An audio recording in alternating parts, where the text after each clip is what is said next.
여러분 안녕하십니까? 흥천병원 김상봉 원장입니다.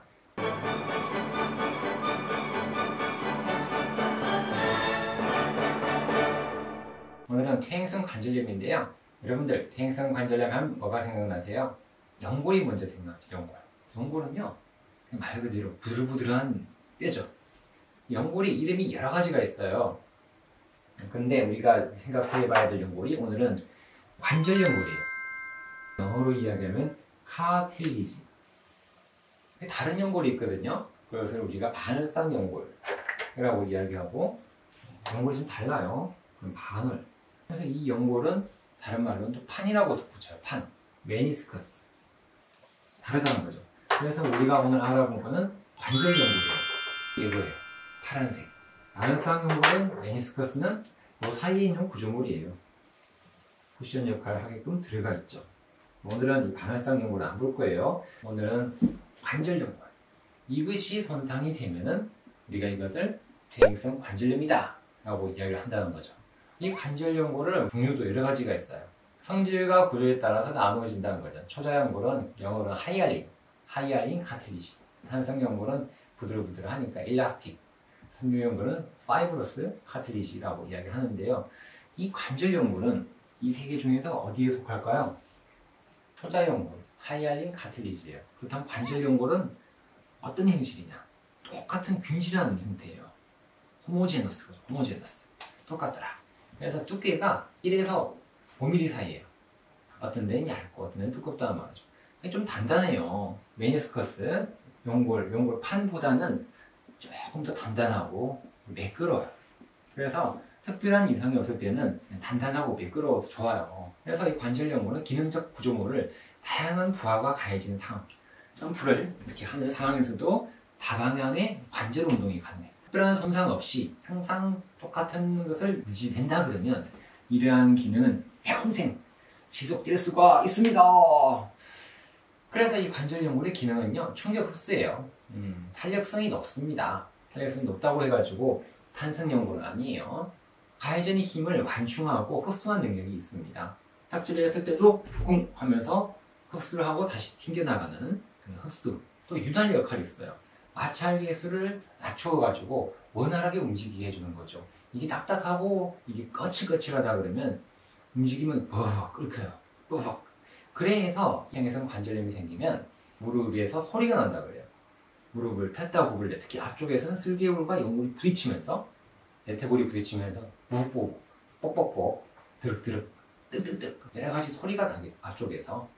안쪽에서 소리가 날 수도 있어요. 하지만 주로 소리가 나는 앞쪽에서 소리가 많이 납니다.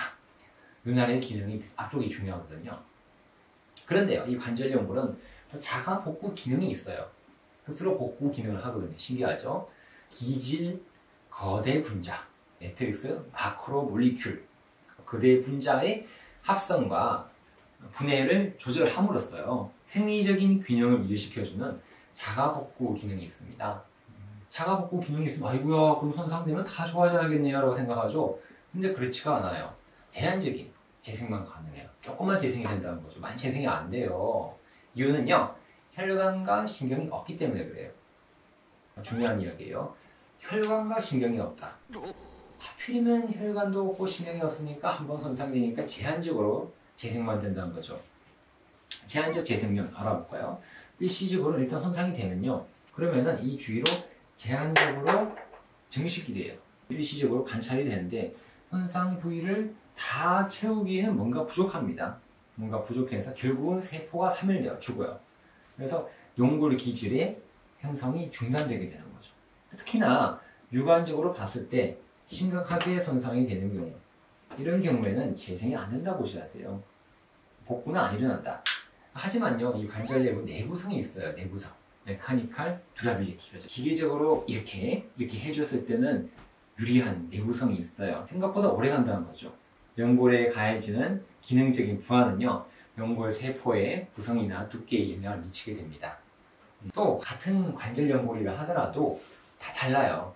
무릎이라 하더라도 경골과 대퇴골도 다르고 대퇴골도 안쪽과 바깥쪽이 달라요. 하물며 다른 관절이 있죠. 발목 관절, 어깨 관절, 팔꿈치 관절 다 달라요. 다른 관절의 경우에는 연골이 더 달라요.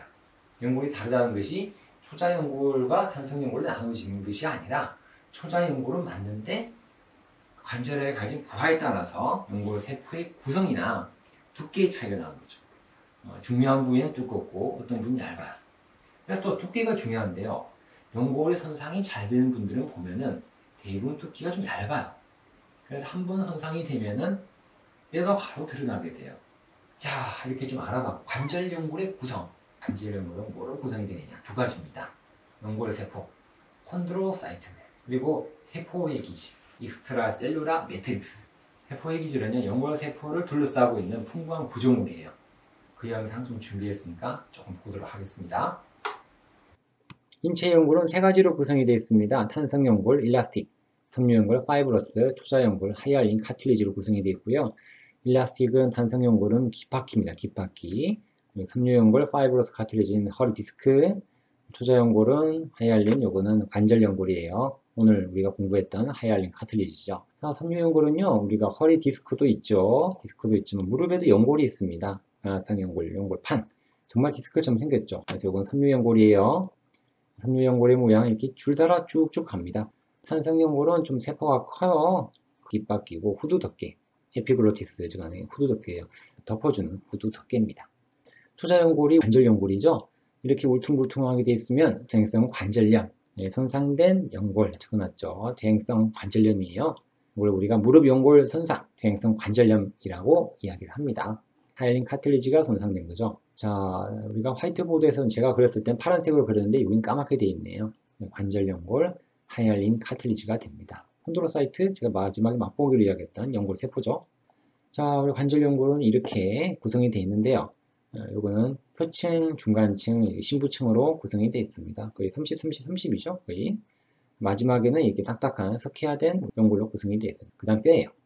딱딱한 뼈, 물렁물렁한 뼈. 자, 모양이죠. 이렇게 초자연골, 그리고 섬유연골, 탄성연골인데요. 모양을 좀 보시죠. 이건 초자연골은 좀 작아요. 작고 2개에서 8개 정도 뭉쳐져 있어요. 관절연골, 일라스틱, 탄성연골이죠. 이거는 2개에서 4개 정도 구성이 되어 있죠. 이거는 콜라겐 타입 2, 타입 2예요. 그 다음에 이거는 섬유연골, 이렇게 쭉쭉 갑니다. 타입 1 콜라겐으로 보시면 되겠죠. 요약을 해보죠. 하이알린 카틸리지는 우리 관절연골이니까 유리처럼 반질반질합니다. 파이브러스 카틸리지, 디스크, 그리고 메니스커스, 반활상 연골이라고 보시면 되겠죠. 이거는 이제 귀죠. 구두덮개가 연골이라고 보시면 되겠습니다. 너무 쉽죠?